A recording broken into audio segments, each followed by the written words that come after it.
এই মুহূর্তে বাংলাদেশের সবচেয়ে দুজন ব্যক্তি বাংলাদেশের সম্পদ, একজন হচ্ছে ডক্টর ইউনূস, একজন হচ্ছে তারেক রহমান। বাংলাদেশের সাধারণ জনগণ এই দুইজন মানুষ ছাড়া কারো উপর আস্থা রাখতে পারে না।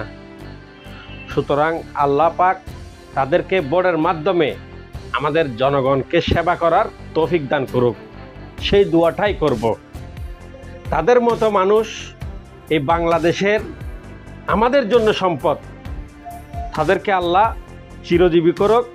সব সময় আল্লাহ পাক তাদেরকে আমাদের জনগণকে শাসন করার আল্লাহ তৌফিক দিক।